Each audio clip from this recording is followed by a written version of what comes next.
Antidepressants are among the most commonly prescribed drugs worldwide.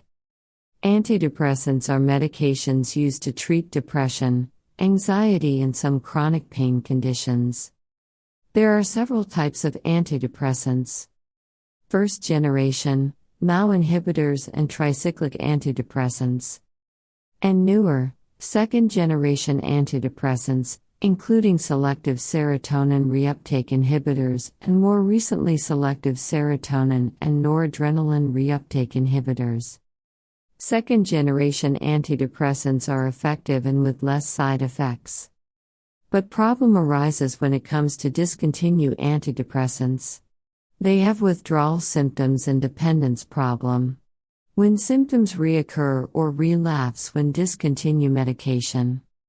Withdrawal symptoms is called Antidepressant Discontinuation Syndrome and include flu-like symptoms, trouble sleeping, nausea, poor balance, sensory changes, anxiety, and depression.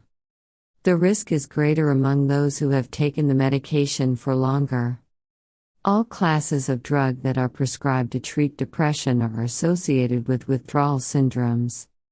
The problem usually begins within 3 days after stopping antidepressant intake, and may last for several months, but most cases of discontinuation syndrome may last between 1 and 4 weeks and resolve on their own.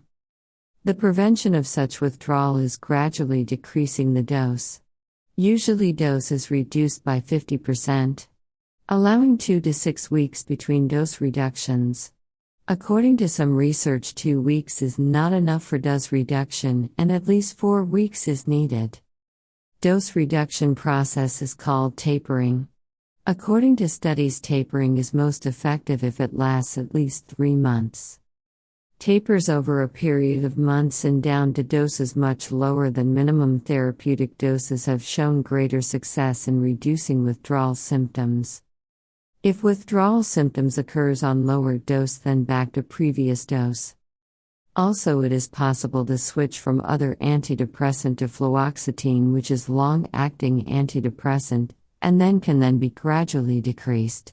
Approximately 20 to 50% of people who suddenly stop an antidepressant develop an antidepressant discontinuation syndrome.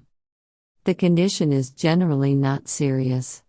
Since symptoms are mild and self-limiting in the majority of cases, detailed patient education is often sufficient, if necessary. Although about half of people with symptoms describe them as severe.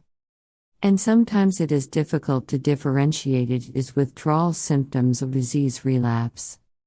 When depression backs, sometimes it back with worse symptoms. It is called rebound effect.